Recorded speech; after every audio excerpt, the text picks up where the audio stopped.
सत्यनारायण व्रत की भक्तों कथा सुनाते हैं, पावन कथा सुनाते हैं। एक व्रत से दोनों लोक सुधर ही जाते हैं, हम कथा सुनाते हैं। हम सत्यनारायण व्रत की भक्तों कथा सुनाते हैं, पावन कथा सुनाते हैं। एक व्रत से दोनों लोक सुधर ही जाते हैं, हम कथा सुनाते हैं।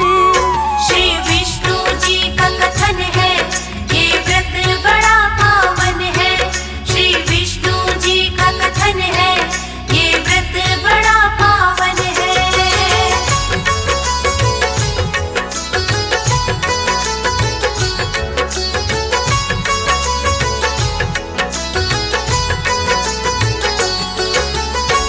प्रिय भक्तजनों, आज हम आपको श्री सत्यनारायण व्रत की पावन कथा सुनाएंगे। प्रिय भक्तों, श्री सत्यनारायण भगवान विष्णु जी का ही दूसरा रूप है। कहते हैं विधि पूर्वक श्री सत्यनारायण व्रत करने से इस लोक में सुख समृद्धि और अंत में मोक्ष की प्राप्ति होती है।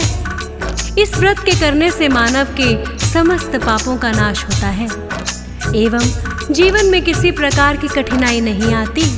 तो आइए भक्तों, सुनते हैं श्री सत्यनारायण व्रत की ये परम कल्याणकारी कथा।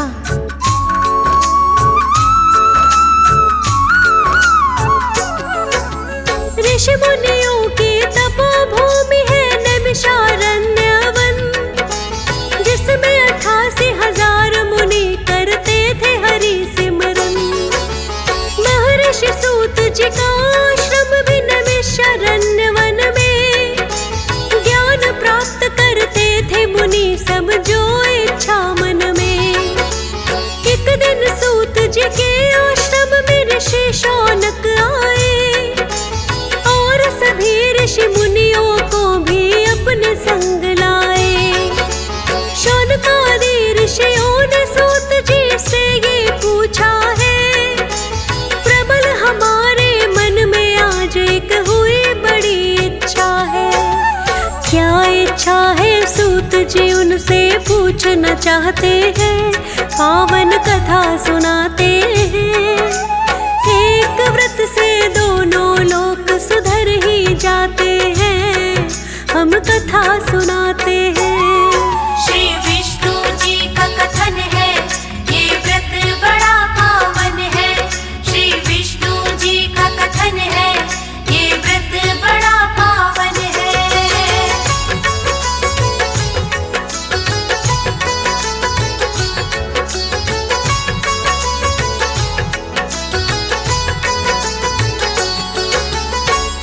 प्रिय भक्तजनों, धर्म ग्रंथ या व्रत कथाओं में आपने सूत जी का नाम अवश्य ही सुना या पढ़ा होगा, जो कदाचित हिंदू धर्म के सबसे प्रसिद्ध वक्ता थे। सूत जी का वास्तविक नाम रोमहर्षण था, जो कि वेद व्यास जी के परम शिष्य थे। इनका नाम रोमहर्षण इसीलिए पड़ा क्योंकि इनका सत्संग पाकर श्रोताओं का रोम रोम हर्ष से भर जाता था। कहते हैं जब महर्षि वेद व्यास जी ने 18 महापुराणों की रचना की तो उनके मन में चिंता हुई कि इस ज्ञान को कैसे सहेजा जाए। उनके कई शिष्य थे, किंतु कोई भी उन सभी पुराणों को संपूर्ण रूप से आत्मसात नहीं कर पाए। जब सूत जी किशोरावस्था में पहुंचे तो एक योग्य गुरु की खोज करते हुए महर्षि वेदव्यास के पास पहुंचे। महर्षि वेदव्यास ने रोमहर्षण को अपने शिष्य के रूप में स्वीकार कर लिया। रोमहर्षण ने अपनी प्रतिभा से 18 पुराणों को कंठस्थ कर लिया। यह देखकर वेदव्यास जी बड़े प्रसन्न हुए और उन्होंने रोमहर्षण को अथाह ज्ञान का प्रसार करने को कहा। सूत जी ने ब्रह्मा जी की आज्ञा से नैमिषारण्य वन में अपना आश्रम बनाया। यहीं से वो ज्ञान प्रसार करने लगे। शौनकादि ऋषियों ने यहीं आकर सूत जी से मानव कल्याण के लिए प्रश्न किया था।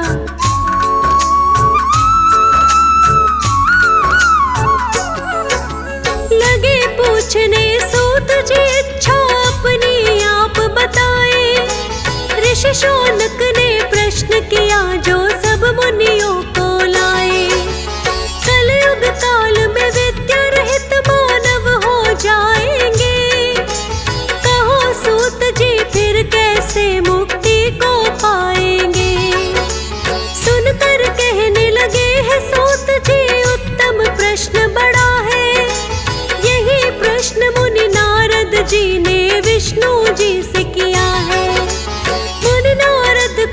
विष्णु जी ने इसका उपाय बताया, और आपने भी आकर है वही प्रश्न दोहराया।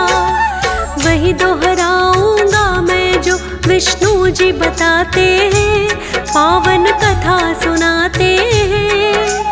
एक व्रत से दोनों लोक सुधर ही जाते हैं, हम कथा सुनाते हैं। श्री विष्णु जी का कथन है, ये व्रत बड़ा पावन है। श्री विष्णु जी का कथन है, ये व्रत बड़ा पावन है।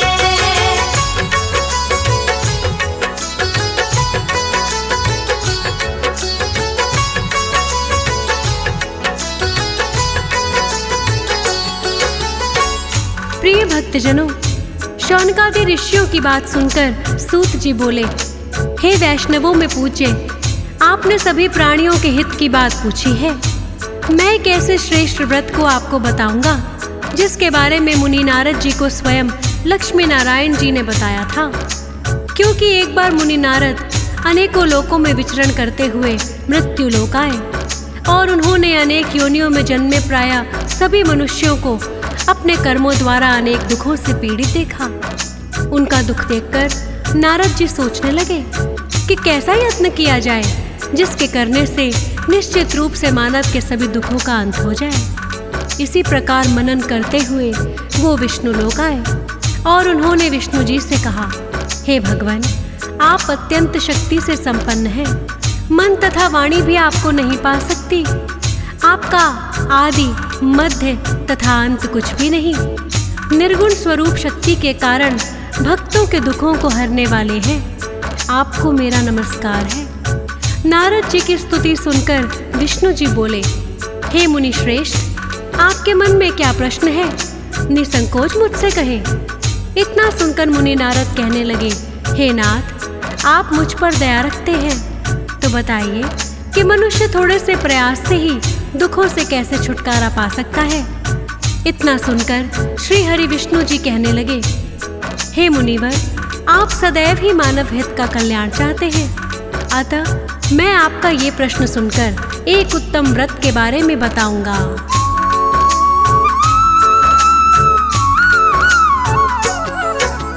मुनि नारद से विष्णु जी ने फिर तो ये है कहा, सत्यनारायण व्रत ही मुनिवर एकमात्र ऐसा, जिसे करने से मिले मानव को सारी सुख सुविधाएं, अंत समय में मोक्ष की प्राप्ति भी उनको हो जाए। मुनि नारद ने विष्णु जी से फिर ये पूछा है, मुझे बताए विष्णु जी किस किस ने व्रत किया है, और व्रत करने से फल क्या है उनको प्राप्त हुआ। प्रबल हो रही मन में मेरे जानने की इच्छा।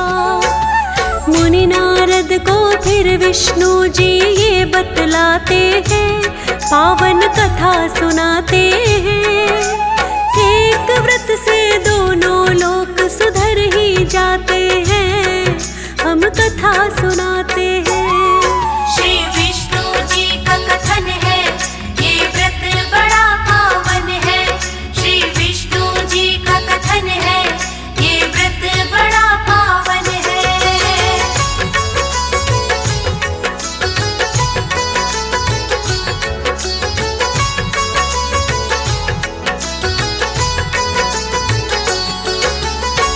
प्रिय भक्तजनों, सूत जी ने शौनकादि ऋषियों को बताया कि यही प्रश्न मुनि नारद ने श्री हरि विष्णु जी से पूछा था। तब श्री हरि विष्णु ने मुनि नारद से कहा कि एकमात्र श्री सत्यनारायण व्रत ही ऐसा है जिसके करने से मानव को जीवन में सुख समृद्धि और अंत में मोक्ष की प्राप्ति होती है। इतना सुनकर मुनि नारद कहने लगे, हे दीनदयाल, आप कृपया मुझे ये बताएं कि सत्यनारायण व्रत करने का विधान क्या है। यह व्रत किस प्रकार किया जाता है और इससे किस प्रकार दुखों से मुक्ति मिलती है। मेरी जिज्ञासा है कि आप इस व्रत का महात्म्य बताएं। सूत जी बोले, हे मुनियों, आज मैं आप सबके समक्ष श्री हरि विष्णु जी के उन्हीं वचनों को दोहराऊंगा जिन्हें श्री हरि ने मुनि नारद को कहा था।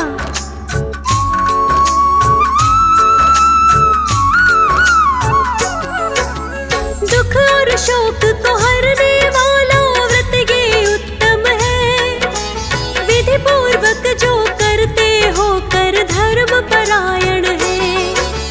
बंधु सहित जो सत्यनारायण पूजा की जाए, तो फिर व्रत फल भी समझो के दुगना हो जाए। धूप दीप नैवेद्य से पूजा हर की करना चाहिए, घी शक्कर गुड़ दूध केला फल काय ने भोग लगाइए। यथाशक्ति ब्राह्मणों को भी करवाना भोजन है, और सारा दिन करना हरि का भजन कीर्तन है। करते हैं जो व्रत वो मन वांछित फल पाते हैं, पावन कथा सुनाते हैं। एक व्रत से दोनों लोक सुधर ही जाते हैं, हम कथा सुनाते हैं। श्री विष्णु जी का कथन है, ये व्रत बड़ा पावन है। श्री विष्णु जी का कथन है, ये व्रत बड़ा पावन है।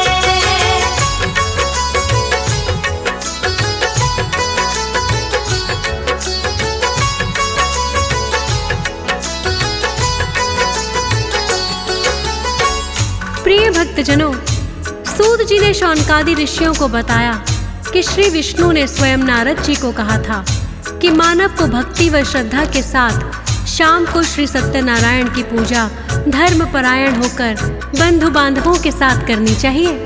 भक्ति भाव से घी, नैवेद्य, केले का फल, दूध और गेहूं का आटा सवाया ले। शक्कर और गुड़ लेकर सभी भक्षण योग्य पदार्थों को मिलाकर भगवान को भोग लगाएं। बंधु बांधवों को भी भोजन कराएं।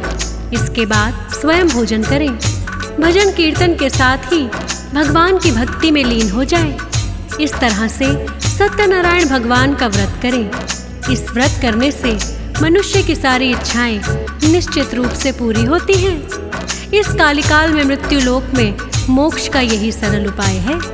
इसके पश्चात सूत जी बोले, हे ऋषियों, जिसने पहले समय में व्रत किया था उसका इतिहास मैं कहता हूँ, ध्यान पूर्वक सुनो।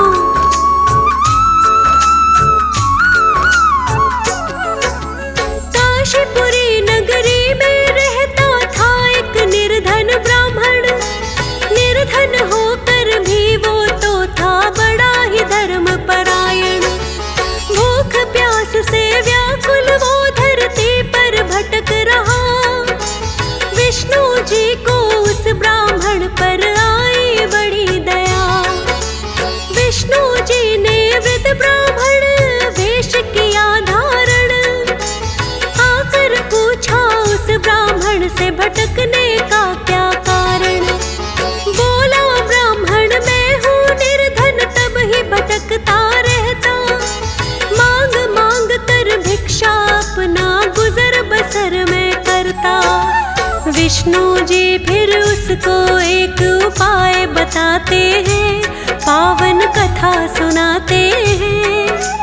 एक व्रत से दोनों लोक सुधर ही जाते हैं, हम कथा सुनाते हैं। श्री विष्णु जी का कथन है, ये व्रत बड़ा पावन है। श्री विष्णु जी का कथन है, ये व्रत बड़ा पावन है।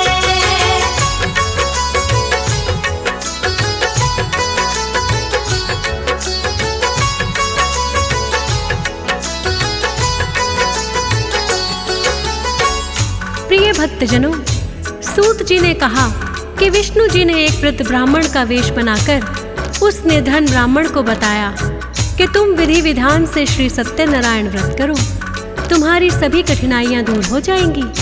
और ये उपाय बताकर विष्णु जी अंतर्ध्यान हो गए। ब्राह्मण मन ही मन सोचने लगा, जिस व्रत को वृद्ध ब्राह्मण करने को कह गया है उसे मैं अवश्य करूंगा। यह निश्चय करने के बाद उसे रात को नींद भी नहीं आई और सवेरे उठकर सत्यनारायण भगवान के व्रत का निश्चय कर भिक्षा के लिए चला गया। उस दिन निर्धन ब्राह्मण को भिक्षा में बहुत सा धन मिला, जिससे उसने बंधु बांधवों के साथ मिलकर श्री सत्यनारायण का व्रत संपन्न किया। भगवान सत्यनारायण का व्रत संपन्न करने के बाद निर्धन ब्राह्मण सभी दुखों से छूट गया और अनेक प्रकार की संपत्तियों से युक्त हो गया। इसके पश्चात वह ब्राह्मण हर माह इस व्रत को करने लगा। इस तरह श्री सत्यनारायण भगवान के व्रत को जो भी मनुष्य करेगा वो सभी प्रकार के पापों से छूटकर मोक्ष को प्राप्त करेगा एवं सभी दुखों से उसे मुक्ति मिल जाएगी। सूत जी कहने लगे, इस तरह नारद जी ने विष्णु जी से स्वयं कहा था। ये सुनकर शौनकादि ऋषियों ने सूत जी से पूछा, सूत जी, उस विप्र से सुनकर और किस किसने इस व्रत को किया? हम इस बात को सुनना चाहते हैं, इसके लिए हमारे मन में श्रद्धा भाव है।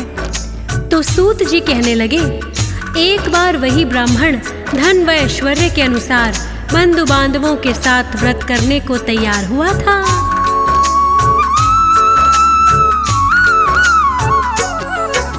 बंधु बांधवों सहित जो उस ब्राह्मण ने व्रत किया, एक लकड़हारे ने आकर उससे पूछ लिया, विप्रदेव ये मुझे बताए आज है क्या अनुष्ठान?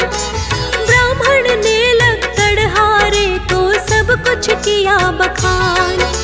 बोला, लकड़हारा व्रत से क्या फल मिलता है? ब्राह्मण बोले, इससे दूर सब होती चिंता है। व्रत करने से पहले मैं भी बड़ा ही था निर्धन, सत्यनारायण व्रत से ही मैं आज हुआ संपन्न। मनोकामना पूर्ति का ये व्रत बतलाते हैं, पावन कथा सुनाते हैं। एक व्रत से दोनों लोक सुधर ही जाते हैं, हम कथा सुनाते हैं। श्री विष्णु जी का कथन है, ये व्रत बड़ा पावन है। श्री विष्णु जी का कथन है, ये व्रत बड़ा पावन है।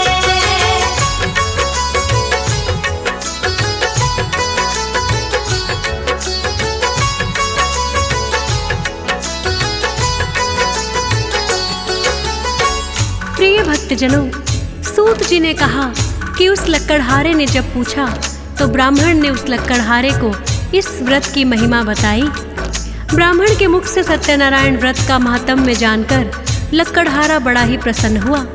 चरणामृत और प्रसाद ग्रहण करके लकड़हारे ने अपने मन में संकल्प लिया कि आज से लकड़ी बेचकर जो भी धन मिलेगा उसी से श्री सत्यनारायण व्रत का पालन करूंगा। मन में इसी विचार को लेकर वो लकड़हारा लकड़ियां बेचने के लिए नगर के उस क्षेत्र में गया जहां बहुत धनी लोग रहते थे। उस दिन उस लकड़हारे को अपनी लकड़ियों के 4 गुना दाम अधिक मिले। लकड़हारा प्रसन्नता के साथ धन लेकर केले, शक्कर, घी, दूध, दही और गेहूं का आटा लेकर आया। फिर उसने बंधु बांधवों सहित श्री सत्यनारायण भगवान की पूजा एवं व्रत किया। इस व्रत के प्रभाव से वह बूढ़ा लकड़हारा संसार के समस्त सुख भोगता हुआ अंतकाल में वैकुंठ धाम को चला गया। सूत जी बोले, अब मैं आगे की कथा भी कहता हूँ, आप सभी इसी प्रकार ध्यान पूर्वक श्रवण करें।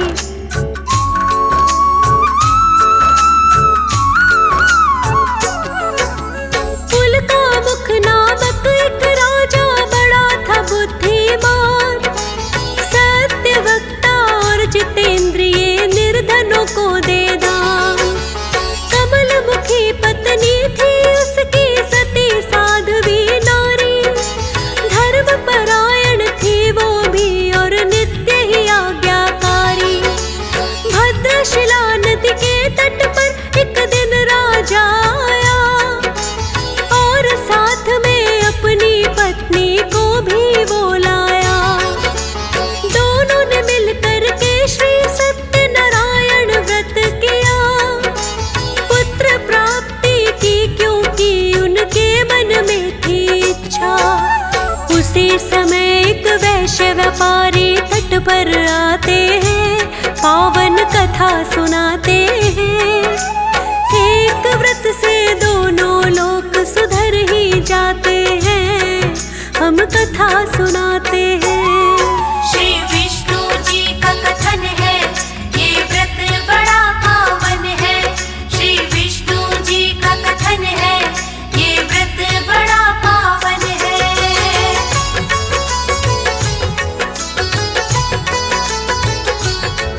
भक्तजनों, सूत जी ने कहा कि राजा उल्कामुख ने अपनी रानी सहित भद्राशिला नदी के तट पर आकर व्रत संपन्न किया।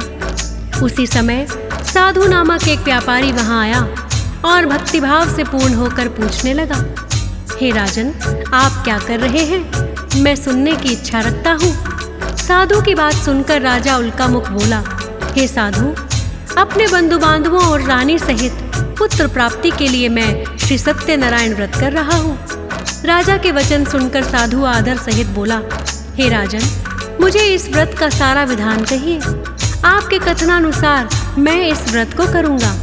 मेरी भी कोई संतान नहीं है और इस व्रत के करने से निश्चित रूप से मुझे संतान की प्राप्ति होगी। तब राजा उल्कामुख ने साधु नाम के उस व्यापारी को व्रत करने का सारा विधान बताया। राजा के मुख से व्रत का विधान जानकर अपने व्यापार से निवृत्त होकर वो अपने घर आ गया। साधु ने घर आकर अपनी पत्नी लीलावती को कहा कि आज मैं राजा उल्कामुख से श्री सत्यनारायण व्रत का विधान सुनकर आया हूँ और यदि हमें भी संतान की प्राप्ति हो गई तो मैं इस व्रत को अवश्य करूँगा। इतना सुनकर साधु की पत्नी बड़ी प्रसन्न हुई।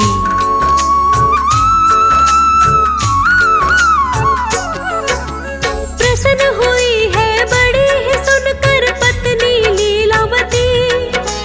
कुछ ही दिनों में हो गई है फिर तो वो गर्भवती। उनके घर में फिर एक सुंदर कन्या ने जन्म लिया। पति पत्नी ने कलावती है जिसको नाम दिया। लीलावती ने अपने पति को याद दिलाया है, सत्यनारायण व्रत करने का अब समय आया है। साधु कहने लगा कि मुझको भी है सब कुछ याद, लेकिन व्रत करूंगा पुत्री की शादी के बाद। धीरे धीरे वर्ष अनेकों बीत ही जाते हैं, पावन कथा सुनाते हैं। एक व्रत से दोनों लोक सुधर ही जाते हैं, हम कथा सुनाते हैं। श्री विष्णु जी का कथन है, ये व्रत बड़ा पावन है। श्री विष्णु जी का कथन है, ये व्रत बड़ा पावन है।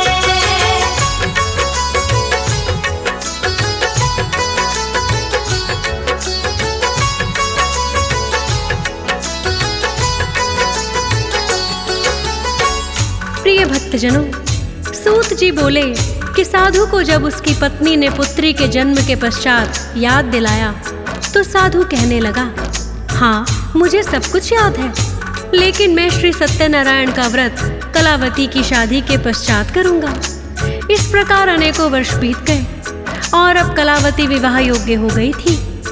तो साधु ने कंचन नगर में एक सुयोग्य वणिक पुत्र को देख अपनी पुत्री का विवाह बड़ी धूमधाम से कर दिया और दामाद के साथ ही मिलकर व्यापार भी करने लगा। लेकिन दुर्भाग्य से साधु ने अब तक भी श्री सत्यनारायण भगवान का व्रत नहीं किया।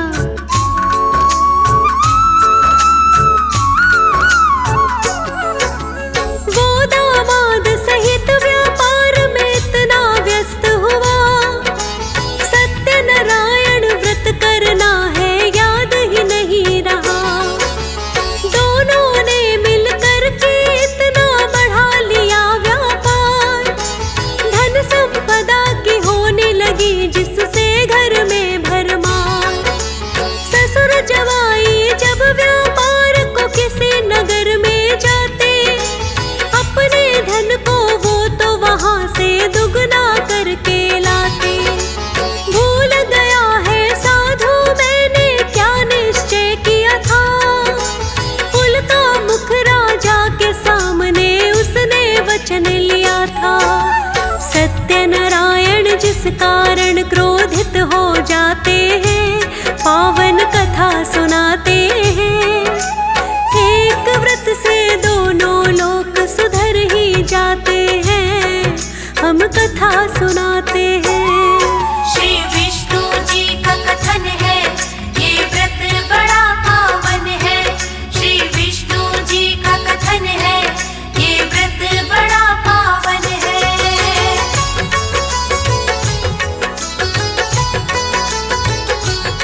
प्रिय भक्तजनों, सूत जी बोले कि साधु व्यापारी राजा उल्कामुख के सामने लिए हुए वचन को भी भूल गया, जिस कारण सत्यनारायण भगवान क्रोधित हो गए और श्राप दे दिया कि साधु को अत्यधिक दुख प्राप्त हो। अपने व्यापार में व्यस्त साधु और उसका दामाद एक दिन रत्नासारपुर नामक नगरी में आए, जहां राजा चंद्रकेतु का राज था। व्यापार करते हुए जब उनको शाम हो गई तो एक धर्मशाला देखकर दोनों विश्राम करने लगे, क्योंकि श्री सत्यनारायण भगवान ने साधु को श्राप दे दिया था, जिसके प्रभाव से उसी दिन एक चोर राजा चंद्रकेतु के खजाने से धन चुरा कर भाग गया। जब सिपाहियों ने उसका पीछा किया तो वो चोर अपने चुराए हुए धन को साधु और उसके दामाद के निकट फेंक कर चला गया। जब राजा के सिपाही आए तो उन्होंने साधु और उसके दामाद को चोर समझकर पकड़ लिया और राजा के समक्ष पेश किया। राजा चंद्रकेतु ने उन्हें कारागार में डाल दिया। इधर साधु की पत्नी लीलावती और उसकी पुत्री कलावती अनेकों दिनों तक उनके न लौटने पर बड़ी चिंतित हुई।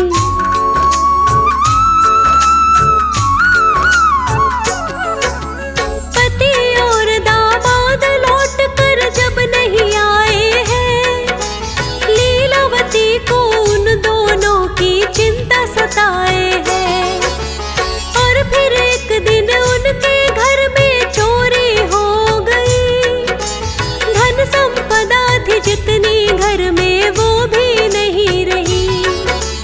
खाने पीने के भी उनको लाले पड़ गए हैं। पति और दामाद भी जाने कहाँ चले गए हैं। कलावती और लीलावती दोनों ही सोच रही, इस दुख से उद्धार की जाने कैसे हो युक्ति। अकस्मात दुख के कैसे ये दिन आ जाते हैं, पावन कथा सुनाते हैं। एक व्रत से दोनों लोग सुधर ही जाते हैं, हम कथा सुनाते हैं। श्री विष्णु जी का कथन है, ये व्रत बड़ा पावन है। श्री विष्णु जी का कथन है, ये व्रत बड़ा पावन है।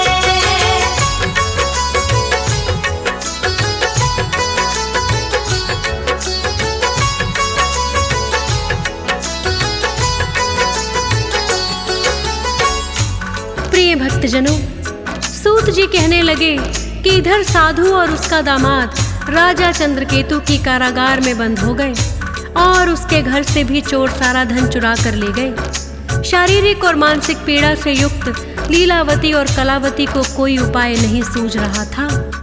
एक दिन भूख प्यास से व्याकुल कलावती उसी ब्राह्मण के घर आई जिसने श्री सत्यनारायण व्रत करने शुरू किए थे। वहां उसने श्री सत्यनारायण का व्रत होते देखा, फिर कथा भी सुनी और प्रसाद ग्रहण कर रात को घर वापस आई। माता ने कलावती से पूछा, हे पुत्री, तुम कहाँ थी और तेरे मन में क्या है? कलावती ने अपनी माता से कहा, माता, मैंने एक ब्राह्मण के घर श्री सत्यनारायण का व्रत देखा है। कन्या के वचन सुनकर लीलावती भगवान के पूजन की तैयारी करने लगी। लीलावती ने भी बंधु बांधवों सहित श्री सत्यनारायण भगवान का पूजन किया और वर मांगा कि मेरे पति एवं जवाई शीघ्र ही घर आ जाए और मेरे पति का जो भी अपराध है उसे क्षमा करें। श्री सत्यनारायण जिससे है संतुष्ट हुए, चंद्रकेतु राजा को सपने में दर्शन है दिए और राजा को उन्होंने ये आदेश भी दिया है, मुक्त करो जिस कारागार में तुमने बंद किया है, क्योंकि इन्होंने तुम्हारे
भक्तजनों, सूत जी बोले कि श्री सत्यनारायण भगवान ने राजा चंद्रकेतु को दर्शन देकर सच्चाई से अवगत कराया।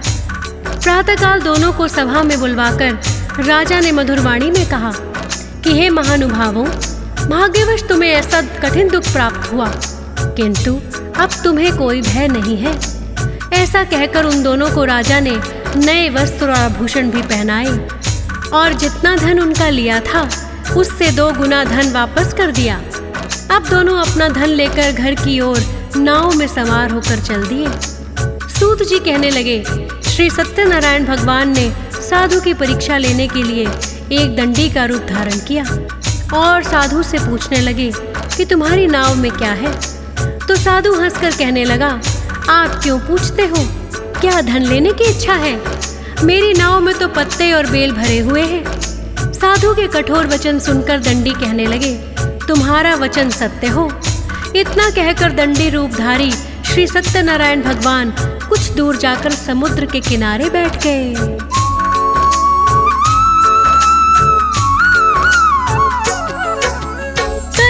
सागर पार किनारे जब साधु आया, बेल और पत्तों से भरा हुआ नौका को पाया। जितना धन एकत्रित किया था बन गए पत्ते बेल। साधु समझ ना पाया अपनी किस्मत का ये खेल। देख देख नौका की ओर वो दुखी हो रहा है। उसके दामाद ने आकर साधु से कहा है, आपने पत्ते बेल बता दिए, दंडी ने दिया श्राप। क्षमा याचना करनी चाहिए, कर सकते हैं माफ। फिर दोनों चलकर दंडी के पास में आते हैं, पावन कथा सुनाते हैं।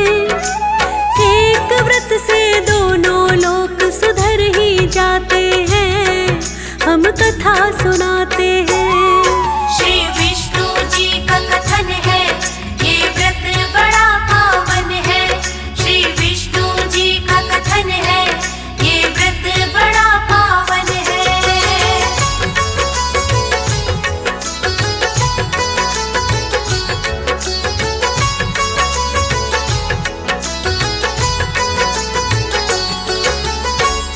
प्रिय भक्तजनों, सूत जी बोले कि अपने दामाद की बात सुनकर साधु दामाद सहित दंडी के पास जाकर क्षमा याचना करने लगा और अत्यंत भक्ति भाव से प्रणाम करके बोला, मैंने आपसे जो भी असत्य वचन कहे थे उनके लिए मुझे क्षमा कर दे। ऐसा कहकर महान शोकातुर होकर साधु रोने लगा। तब दंडी रूपधारी भगवान बोले, मेरी आज्ञा से बार बार तुम्हें दुख प्राप्त हुआ, तू मेरी पूजा से विमुख हुआ। तो साधु कहने लगा, हे भगवान, आपकी माया से ब्रह्मादि देवता भी आपके रूप को नहीं जान पाए, तब मैं अज्ञानी कैसे जान सकता हूँ। आप मुझ पर प्रसन्न होइए। अब मैं सामर्थ्य के अनुसार आपकी पूजा करूँगा। आप मेरी रक्षा करें और पहले के समान नौका में धन भर दें। साधु व्यापारी के भक्ति पूर्वक वचन सुनकर भगवान प्रसन्न हुए और उसकी इच्छा अनुसार वर देकर अंतर्ध्यान हो गए।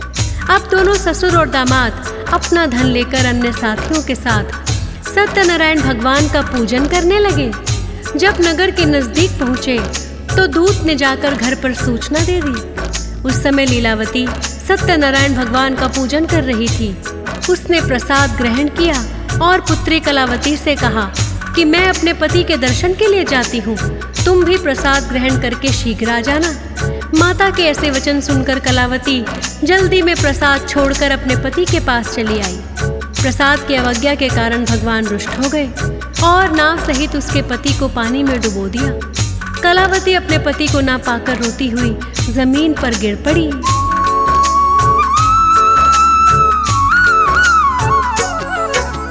नाव सहित दामाद डूब गया साधु का सागर में। इतना देख कर पुत्री उसकी लगी रुदन करने। हाथ जोड़कर साधु हरि से करने लगा विनती, क्षमा करे हे भगवन मेरी पुत्री की गलती।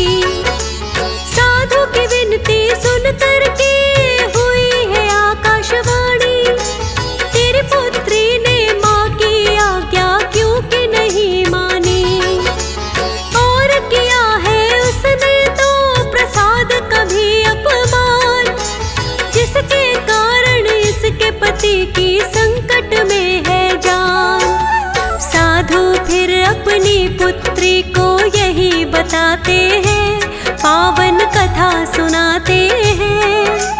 एक व्रत से दोनों लोक सुधर ही जाते हैं, हम कथा सुनाते हैं। श्री विष्णु जी का कथन है, ये व्रत बड़ा पावन है।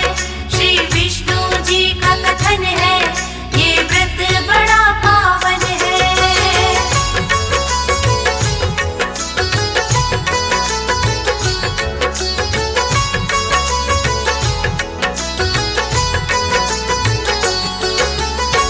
प्रिय भक्तजनों, सूत जी कहने लगे कि कलावती को साधु नामक उस व्यापारी ने बताया कि हे पुत्री, तुमने अपने पति से मिलने की इच्छा में सत्यनारायण भगवान के प्रसाद का अपमान कर दिया, जिसके कारण तुम्हें ये दुख हुआ।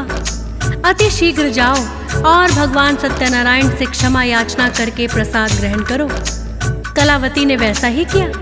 जो ही कलावती प्रसाद ग्रहण करके लौटी, सागर में बहुत ऊंची ऊंची लहरें उठने लगी और लहरों के साथ उसका पति नाव सहित किनारे पर आकर लग गया, जिससे कलावती, उसकी माता लीलावती और साधु व्यापारी सभी बड़े प्रसन्न हुए। श्री सत्यनारायण भगवान को प्रणाम किया। इसके पश्चात नित्य नियम से साधु बंधु बांधवों सहित श्री सत्यनारायण व्रत करने लगा और इस लोक में सभी सुख भोगने के पश्चात अंत में स्वर्ग लोक को गया। सूत जी कहने लगे कि ऐसा कल्याणकारी है सत्यनारायण का व्रत। अब मैं तुम्हें श्री सत्यनारायण भगवान के चमत्कार की एक और कथा सुनाता हूँ, इसे भी ध्यानपूर्वक श्रवण करो।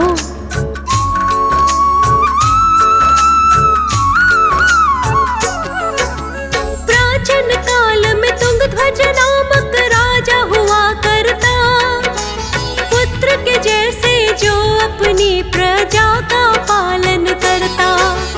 एक बार वो शिकार खेलने वन में चला गया, देखा कुछ ग्वालों को पूजा करते हुए वहाँ। अभिमानवश राजा उनके निकट नहीं गया और नहीं उन ग्वालों से उसने है प्रसाद लिया।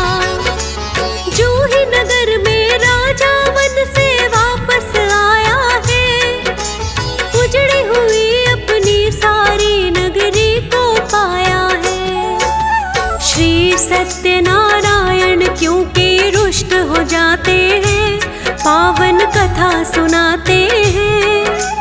एक व्रत से दोनों लोक सुधर ही जाते हैं, हम कथा सुनाते हैं। श्री विष्णु जी का कथन है, ये व्रत बड़ा पावन है। श्री विष्णु जी का कथन है, ये व्रत बड़ा पावन है।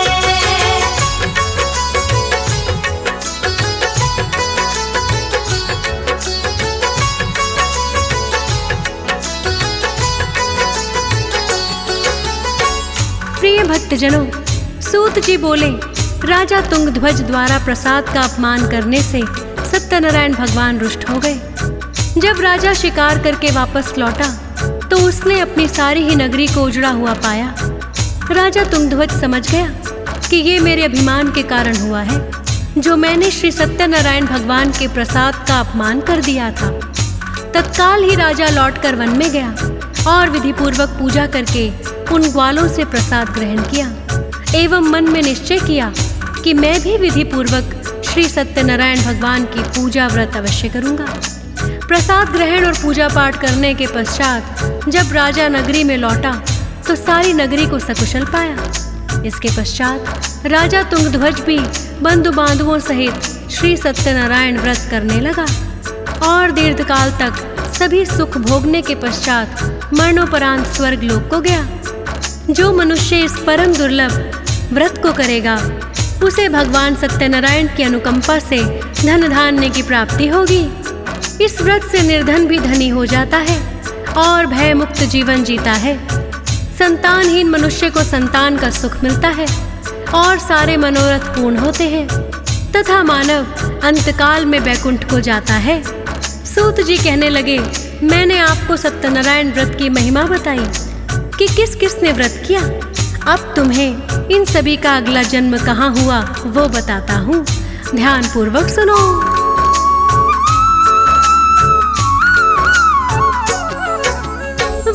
शतानंद ब्राह्मण जिसने पहले व्रत किया, अगले जन्म में सुदामा रूप में उसने जन्म लिया।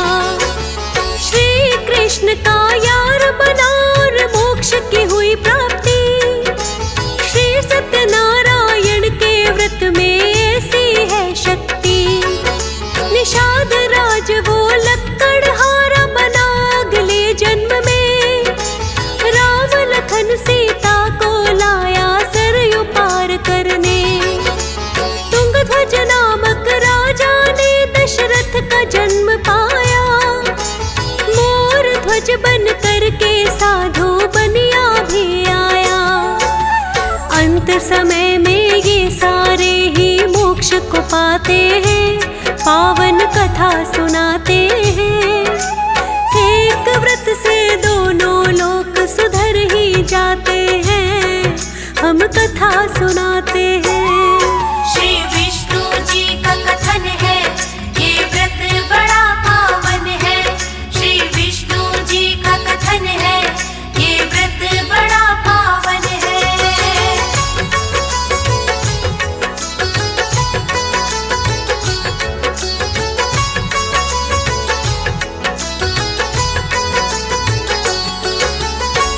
प्रिय भक्तजनों, इस प्रकार सूत जी कहने लगे कि ब्राह्मण ने सुदामा का जन्म पाया और जो लक्कड़हारा था वो निषाद राज बना। राजा तुंगध्वज दशरथ बने और साधु नाम का व्यापारी अपने अगले जन्म में राजा मोरध्वज बना, जिन्होंने विष्णु जी की परीक्षा लेने पर स्वयं अपने पुत्र का शीश आरे से चीर दिया था। इस प्रकार श्री सत्यनारायण व्रत करने वाले सभी अंत में मोक्ष को प्राप्त हुए। प्रिय भक्तों, यही कथा विष्णु जी ने स्वयं नारद मुनि को सुनाई थी और उसके पश्चात सूत जी ने नैमिषारण्य वन में शौनकादि 88,000 ऋषि मुनियों को सुनाई, जिसे हमने आज वर्णन किया। आशा है आप श्री सत्यनारायण व्रत का महात्म्य जान गए होंगे।